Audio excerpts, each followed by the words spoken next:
Hello and welcome. Nice to have you here. I had to create another podcast with a collection of short stories by Edgar Allan Poe, since this series is not at all spooky. I'd like to keep the dark tales separate from these peaceful, relaxing wanderings of a creative mind, just that you can wisely choose which emotions you want to go along with. So this is a lively podcast that takes you for nice walks in your mind, safely carried by the vivid imagination of one of the mind masters of the classic literature, Edgar Allan Poe. Let us start. 1.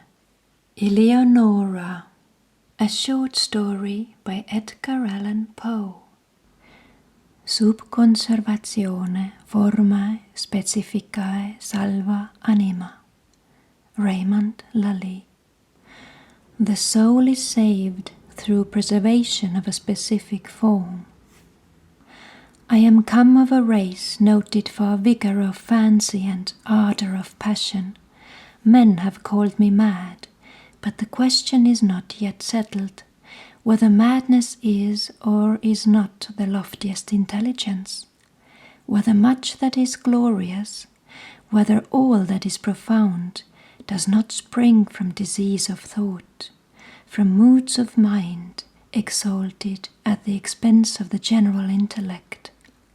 They who dream by day are cognizant of many things which escape those who dream only by night.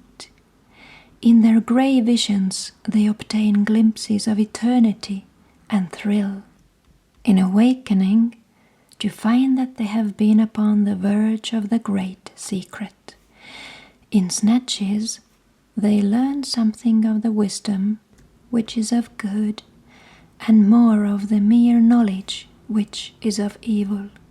They penetrate, however, rudderless or compassless into the vast ocean of the light ineffable, and again, like the adventures of the Nubian geographer, agressi sunt mare tenebrarum, quid in eo esset exploraturi. They ventured into the sea of darkness to explore what it might contain. We will say then that I am mad. I grant at least that there are two distinct conditions of my mental existence. The condition of a lucid reason, not to be disputed, and belonging to the memory of events forming the first epoch of my life, and a condition of shadow and doubt appertaining to the present and to the recollection of what constitutes the second great era of my being.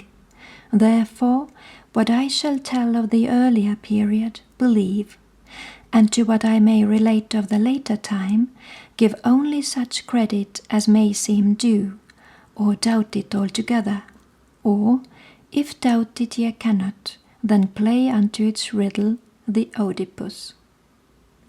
She whom I loved in youth, and of whom I now pen calmly and distinctly these remembrances, was the sole daughter of the only sister of my mother, long departed. ELEONORA was the name of my cousin. We had always dwelled together beneath the tropical sun, in the valley of the many-colored grass.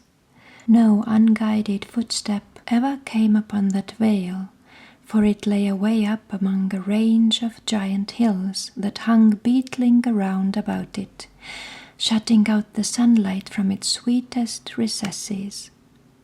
No path was trodden in its vicinity, and to reach our happy home there was need of putting back with force the foliage of many thousands of forest trees, and of crushing to death the glories of many million of fragrant flowers.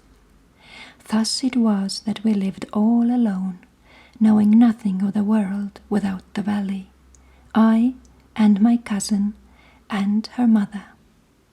From the dim regions beyond the mountains at the upper end of our encircled domain, there crept out a narrow and deep river, brighter than all save the eyes of ELEONORA, and, Winding stealthily about in many courses, it passed away at length through a shadowy gorge, among hills still dimmer than those whence it had issued. We called it the River of Silence, for there seemed to be a hushing influence in its flow.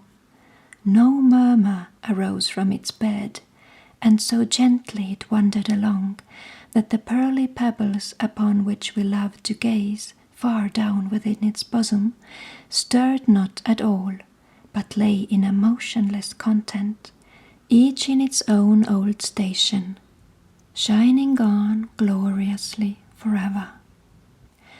The margin of the river, and of the many dazzling rivulets that glided through devious ways into its channel, as well as the spaces that extended from the margins away down into the depths of the streams until they reached the bed of pebbles at the bottom, these spots, not less than the whole surface of the valley, from the river to the mountains that girdled in it, were carpeted all by a soft green grass, thick, short, perfectly even, and vanilla perfumed, but so besprinkled throughout with the yellow buttercup, the white daisy, the purple violet, and the ruby-red asphodel, that its exceeding beauty spoke to our hearts in loud tones of the love and of the glory of God.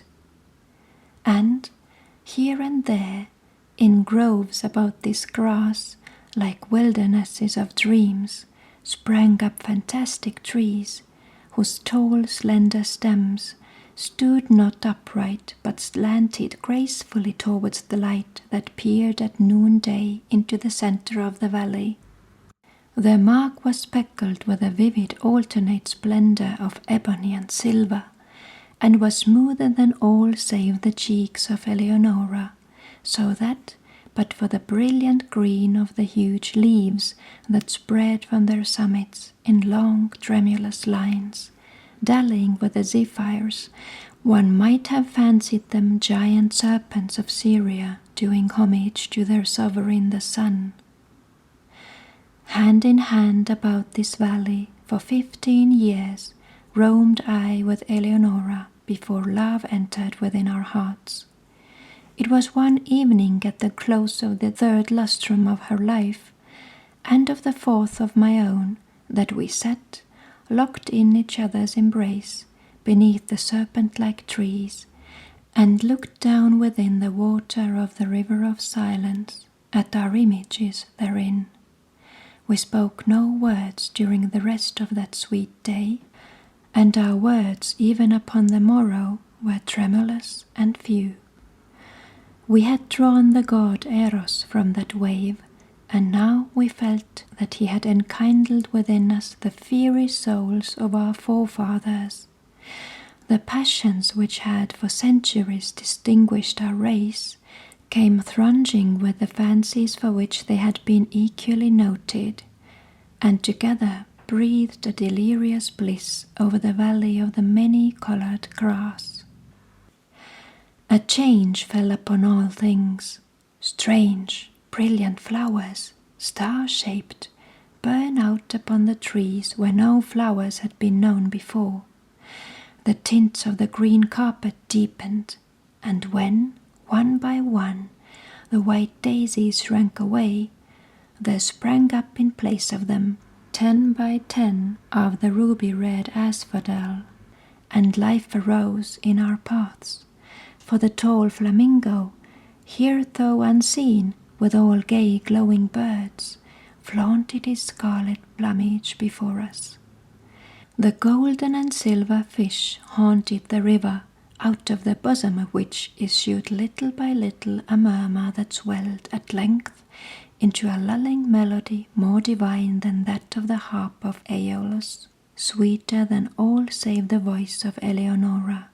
And now, too, a voluminous cloud, which we had long watched in the regions of Hesper, floated out thence, all gorgeous in crimson and gold, and settling in peace above us, sank day by day, lower and lower, until its edges rested upon the tops of the mountains, turning all their dimness into magnificence and shutting us up, as if forever, within a magic prison house of grandeur and of glory. The loveliness of Eleonora was that of the seraphim, but she was a maiden artless and innocent as the brief life she had led among the flowers. No guile disguised the fervour of love which animated her heart, and she examined with me its inmost recesses as we walked together in the valley of the many-coloured grass, and discoursed of the mighty changes which had lately taken place therein. At length, having spoken one day in tears of the last sad change which must befall humanity, she thenceforward dwelt only upon this one sorrowful theme, interweaving it into all our converse, as in the songs of the bard of Shiraz the same images are found occurring again and again in every impressive variation of phrase. She had seen that the finger of death was upon her bosom, that, like the ephemeron, she had been made perfect in loveliness, only to die. But the terrors of the grave to her lay solely in a consideration which she revealed to me one evening at twilight by the banks of the river of silence. She grieved to think that, having entombed her in the valley of many-coloured grass, I would quit forever its happy recesses, transferring the love which now was so passionately her own to some maiden of the outer and everyday world, and then and there I threw myself hurriedly at the feet of Eleonora and offered up a vow to herself and to heaven that I would never bind myself in marriage to any daughter of earth, that I would in no manner prove recreant to her dear memory or to the memory of the devout affection with which she had blessed me. And I called the mighty ruler of the universe to witness the pious solemnity of my vow. And the curse which I invoked of him and of her, a saint in Elysium, should I prove traitorous to that promise, involved a penalty the exceeding great horror of which will not permit me to make record of it here. And the bright eyes of Eleonora grew brighter at my words, and she sighed as if a deadly burthen had been taken from her breast, and she trembled and very bitterly wept, but she made acceptance of the vow, for what was she but a child? And it made easy to her the bed of her death. And she said to me, not many days afterward, tranquilly dying, that because of what I had done for the comfort of her spirit, she would watch over me in that spirit when departed, and, if so, it were permitted her return to me visibly in the watches of the night. But if this thing were indeed beyond the power of the souls in paradise, that she would at least give me frequent indications of her presence, sighing upon me in the evening winds, or filling the air which I breathed with perfume from the censers of the angels. And, with these words upon her lips, she yielded up her innocent life, putting an end to the first epoch of my own.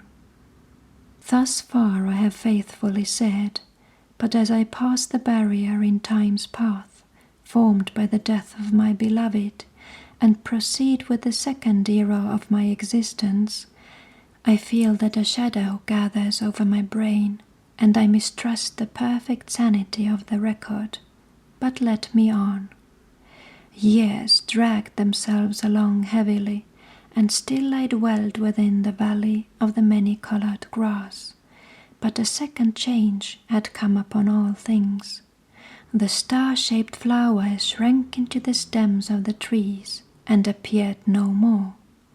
The tints of the green carpet faded, and, one by one, the ruby-red asphodels withered away, and there sprang up in place of them 10 by 10 dark eye-like violets that wreathed uneasily and were even encumbered with dew. And life departed from our paths, for the tall flamingo flaunted no longer his scarlet plumage before us, but flew sadly from the vale into the hills, with all the gay glowing birds that had arrived in his company. And the golden and silver fish swam down through the gorge at the lower end of our domain, and bedecked the sweet river never again. And the lulling melody that had been softer than the wind harp of Aeolus, and more divine than all save the voice of ELEONORA, it died little by little away, in murmurs growing lower and lower, until the stream returned, at length utterly, into the solemnity of its original silence. And then, lastly, the voluminous cloud uprose, and, abandoning the tops of the mountains to the dimness of old, fell back into the regions of Hesper, and took away all its manifold golden and gorgeous glories from the valley of the many-colored grass. Yet the promises of ELEONORA were not forgotten, for I heard the sounds of the swinging of the censers of the angels, and streams of a holy perfume floated ever and ever about the valley, and at lone hours, when my heart beat heavily, the winds that bathed my brow came unto me laden with soft sighs, and indistinct murmurs filled often the night air, and once, oh, but once only, I was awakened from a slumber like the slumber of death by the pressing of spiritual lips upon my own. But the void within my heart refused even thus to be filled. I longed for the love which had before filled it to overflowing. At length the valley pained me through its memories of ELEONORA, and I left it even for the vanities and the turbulent triumphs of the world. I found myself within a strange city, where all things might have served to blot from recollection the sweet dreams I had dreamed so long in the valley of the many-colored grass. The pomps and pageantries of a stately court, and the mad clangor of arms, and the radiant loveliness of women bewildered and intoxicated my brain. But as yet my soul had proved true to its vows, and the indication of the presence of ELEONORA were still given me in the silent hours of the night. Suddenly these manifestations they ceased, and the world grew dark before mine eyes, and I stood aghast at the burning thoughts which possessed, at the terrible temptations which beset me, for there came from some far, far distant and unknown land, into the gay court of the king I served, a maiden to whose beauty my whole recreant heart yielded at once, at whose footstool I bowed down without a struggle, in the most ardent, in the most abject worship of love. What indeed was my passion for the young girl of the valley, in comparison with the fervor and the delirium and the spirit-lifting ecstasy of adoration with which I poured out my whole soul in tears at the feet of the ethereal Ermengarde? Oh, bright was the seraph Ermengarde, and in that knowledge I had room for none other. Oh, divine was the angel Ermengarde, and as I looked down into the depths of her memorial eyes, I thought only of them and of her.